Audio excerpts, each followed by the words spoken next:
ഇതിൻ്റെ പേരിപ്പോൾ എന്താ അറിയോ? നാരദൻ, കുത്തിത്തിരിപ്പ്. ഞാൻ ഒന്നും പറയില്ല, ഞാൻ ഇങ്ങനെ ഇരിക്കും.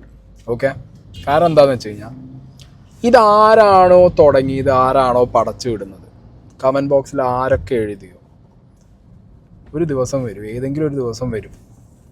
കാരണം എന്താ പറയുക, എനിക്ക് എന്തെങ്കിലുമൊക്കെ ചെയ്തിട്ടാണ് ഇത് കേൾക്കണമെന്നുണ്ടെങ്കിൽ നമുക്ക് വലിയ പ്രശ്നമില്ല. ഒന്നും ചെയ്യാതെ നമ്മളെ ആ ഒരു ഈ ബിഗ് ബോസ് കഴിഞ്ഞതിന് ശേഷം, ഞാൻ വെറുതെ അറിയില്ല, ബിഗ് ബോസ് കഴിഞ്ഞതിന് ശേഷം ഞാൻ എന്ന് പറഞ്ഞ വ്യക്തിയിൽ വന്ന മാറ്റങ്ങൾ എനിക്ക് തന്നെ വളരെ അഭിമാനിക്കാവുന്ന മാറ്റങ്ങളാണ്. അപ്പം ആ ടൈമിൽ നമുക്ക് ഒരു കോള് വരുമ്പോൾ അറിയാം അതെന്താ അവസ്ഥ എങ്ങനെയാണെന്നുള്ളതൊക്കെ. അതിൻ്റെ മുകളിൽ ഞാൻ പോയി, ഞാൻ ചെയ്തു, ഞാൻ പോന്നു. ഓക്കെ, എന്നെ ഇല്ലാതാക്കണം. ഞാൻ പണ്ടും ബിഗ് ബോസ് കഴിഞ്ഞിറങ്ങിയപ്പോൾ പറഞ്ഞിട്ടുണ്ട്, സിനിമ PR-കൾ. ഓക്കെ, അതിൽ തന്നെ 2 വ്യക്തികൾ, അതൊക്കെ ഞാൻ ടൈമാകുമ്പോൾ പറയേണ്ടത്, അതൊക്കെ ഉണ്ട്. സിനിമ PR-കൾ ഫേസ്ബുക്കിലും ബാക്കി വാട്സാപ്പ് ഗ്രൂപ്പിലൊക്കെ കുറേ എണ്ണങ്ങൾ ഇന്നെ വെച്ച് അലക്കി വിടുന്നുണ്ട്. പിന്നെ കണ്ടൻ്റാണ്, എല്ലാം കണ്ടൻ്റാണ്, ഒന്നും കണ്ടൻ്റ് അല്ലാത്ത എല്ലാം കണ്ടൻ്റാണ്. കണ്ടൻറ്റ് ചെയ്യാൻ ആർക്കും ചെയ്യാം, എന്തും ചെയ്യാം. ഇപ്പം ഞാൻ ചെയ്യുന്നുണ്ട്, ഇതിനെക്കുറിച്ചൊക്കെ ആർക്കും ചെയ്യാം.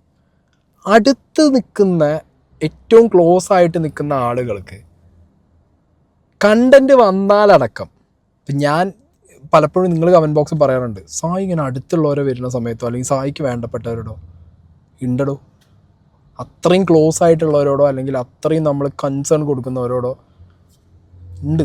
ഇല്ലയെന്ന് ഞാൻ പറയുന്നില്ല, ഇല്ലയെന്ന് പറയാൻ കള്ളം പറയുമോ, ഉണ്ട്, ചെയ്യാനുണ്ട്. ഞാൻ ആ കൺസേൺ വെക്കലുണ്ട്, ഞാൻ അറ്റ്ലീസ്റ്റ് വിളിച്ച് ചോദിക്കലുണ്ട്. ഓക്കെ, പിന്നെ അത്രയും ഉറപ്പിൽ വല്ല കേസോ കാര്യങ്ങളോ ആണെങ്കിൽ മാത്രമാണ് ഒന്നും നോക്കാതെ വേറെ കയറി അടിക്കൽ. എന്തൊക്കെ പറഞ്ഞു എന്നെ, എന്തൊക്കെ ഇപ്പം ഇനി പറയണം, ഇനി എന്തൊക്കെ പറയും. ഞാൻ പറഞ്ഞല്ലോ, വൺ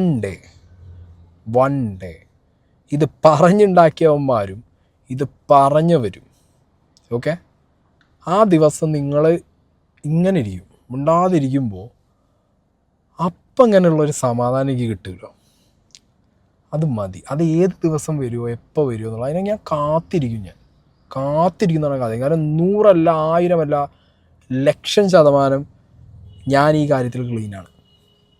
മനസ്സിലായോ? ഇന്നെ ഈ മറ്റേ കുത്തിത്തിരിപ്പെന്നും നാരദെന്നൊക്കെ പറയുന്നവരെ സത്യത്തിൽ നോക്കുമ്പോൾ പുച്ഛവും പരിഹാസവും തോന്നുന്നത്. ഞാൻ എന്നും വിളിച്ച് പറയാറുള്ളത് എൻ്റെ പേഴ്സ്പെക്റ്റീവിലുള്ള കാര്യങ്ങളാണ്. അതിപ്പോൾ എത്ര ആളെ കൺവിൻസ് ചെയ്യണമെന്നൊന്നും ഞാൻ നോക്കാറില്ല.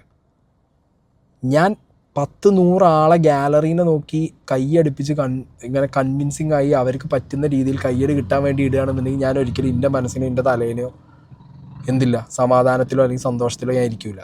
എൻ്റെ മനസ്സിനകത്ത് എപ്പോഴും ഉണ്ടാവും, പക്ഷേ പുള്ളി ഞാൻ അവർക്ക് വേണ്ടിയാണല്ലോ ഇട്ടത്, ഞാൻ എനിക്ക് വേണ്ടിയാണ് ചെയ്യണത്. എൻ്റെ പേഴ്സ്പെക്റ്റീവ്, എൻ്റെ പോയിൻ്റ് ഓഫ് വ്യൂ ഞാൻ വെക്കുന്നത് എനിക്ക് സമാധാനം എനിക്ക് സന്തോഷവും കിട്ടുന്ന രീതിയിലാണ് ഞാൻ പ്രസൻറ്റ് ചെയ്യുന്നതും പറയുന്നത്.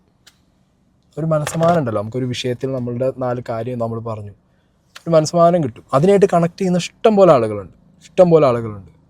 ഈ കണ്ട ജനങ്ങളൊക്കെ വന്നിരുന്ന് നീയാണ് കുത്തിത്തിരിപ്പ്, എന്തിൻ്റെ അടിസ്ഥാനത്തിലാണ് നീ ആ കുത്തിത്തിരിപ്പ് എന്ന് പറയുന്നത്? എന്ത് അടിസ്ഥാനത്തിലാണ് നിങ്ങൾ ഞാനാ കുത്തിത്തിരിപ്പ് എന്ന് പറയുന്നത്? ഇത് ഉണ്ടാക്കിയവരോടോ ചോദിക്കുന്നത്? നിൻ്റെ കയ്യിലൊക്കെ എന്താ ഉള്ള ഞാനാ കുത്തിത്തിരിപ്പ് എന്ന് പറയാൻ മാത്രം? അപ്പോൾ അവിടെ എന്താ പറയുക, കൃത്യമായിട്ട് എൻ്റെ ക്രെഡിബിലിറ്റി കളയണം, എന്നെ ഇല്ലാതാക്കണം എന്ന് പറഞ്ഞിട്ട് ഇറങ്ങിയ സിനിമാ ബെൽറ്റും ഇപ്പം ആ കൂട്ടത്തിലേക്ക് പോയ എൻ്റെ ഫ്രണ്ട്സായിട്ടുണ്ടായി, അതായത് എൻ്റെ മുന്നിൽ പിന്നെ ഇത് കാണിക്കുന്ന കുറേ ഇതേ സർക്കിളിലുള്ള കുറച്ച് ആളുകൾ. മക്കളെ, ഞാൻ ഒരു കാര്യം പറയാം, ഞാൻ ഇന്നേ വരെ ഷെയർ ചെയ്യണം എന്ന് ചിലപ്പോൾ വല്ല ചാരിറ്റി റിലേറ്റഡ് അല്ലെങ്കിൽ അത്യാവശ്യമുള്ള വല്ല വീഡിയോ പറഞ്ഞിട്ടുണ്ടാവും, ഒരു ഇൻഫർമേഷൻ പാസിങ്. സബ്സ്ക്രൈബ് ചെയ്യണമെന്ന് മിണ്ടിയിട്ടേ ഇല്ല, പറഞ്ഞിട്ടില്ല. കാരണം എന്താ അറിയോ, ഇഷ്ടപ്പെടുകയാണെങ്കിൽ വന്നോ, ഇഷ്ടപ്പെട്ടില്ലേ പോയിക്കോ, സിമ്പിളാണ്.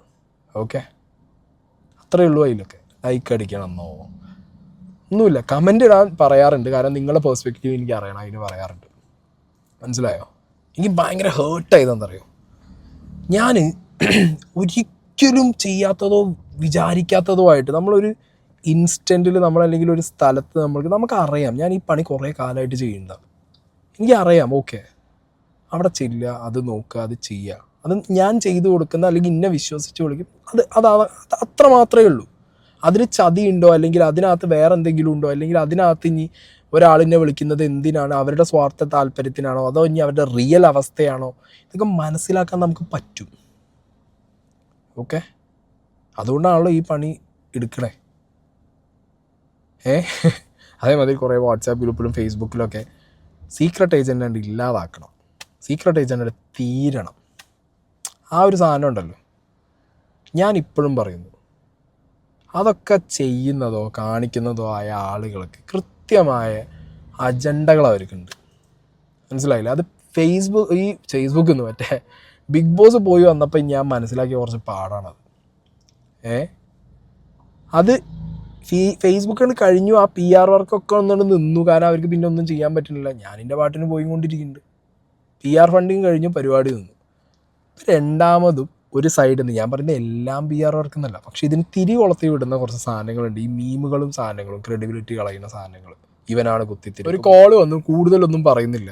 ഓക്കെ, വൺ ഡേ, ഒരു ദിവസം വരും. മനസ്സിലായി? ഈ വിഷയത്തിലൊക്കെ പ്രത്യേകിച്ച് ഒരു ദിവസം വരും. കാരണം ഇത് മറ്റേ സിനിമ ഡയലോഗ് വരുന്നത്, എൻ്റെ കരങ്ങൾ ക്ലീനാണ് മക്കളെ. മനസ്സിലായോ? ഇത് ചിലപ്പോൾ നീ എന്താണ് ആ കരയിടേന്ന് വെച്ചിട്ട് വരും. വിഷമമുണ്ട്, സങ്കടമുണ്ട്. പണ്ട് ഞാൻ പറയില്ലെന്ന് ഇപ്പം ഞാൻ പറയും, വിഷമമുണ്ട്, സങ്കടമുണ്ട്.